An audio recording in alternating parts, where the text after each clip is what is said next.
कलाम मुक़द्दस में से हमारे लिए आज की तिलावत मुक़द्दस यूहन्ना रसूल का पहला खत, उसका दूसरा बाब 22वीं से 28वीं आयत तक। कौन झूठा है सिवाय उसके जो यीशु के अलमसीह होने का इनकार करता है। जो बाप और बेटे का इनकार करता है वही मसीह का मुखालिफ है।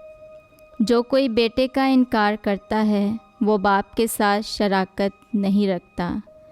जो कोई बेटे का इकरार करता है उसकी शराकत बाप के साथ भी है।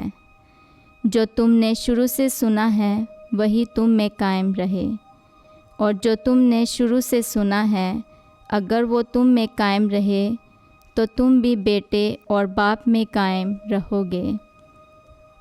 और जो वादा उसने हमसे किया है वो यही है, यानी हमेशा की ज़िंदगी। मैंने ये बातें उनकी बाबत तुम्हें लिखी हैं जो तुम्हें फ़रेब देते हैं, लेकिन वो मसीह जो तुमने उससे पाया है तुम में कायम रहता है, और तुम इसके मोहताज नहीं कि कोई तुम्हें सिखाए, बल्कि जैसे उसका मसीह तुम्हें सब बातें सिखाता है वैसे ही वो सच है और झूठ नहीं। और जैसे उसने तुम्हें सिखाया वैसे ही तुम उसमें कायम रहो।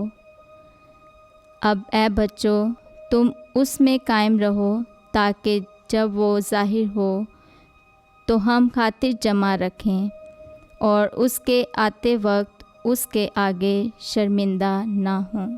पाकलाम के पढ़े और सुने जाने पर खुदावंद की बरकत हो। खुदा का शुक्र हो।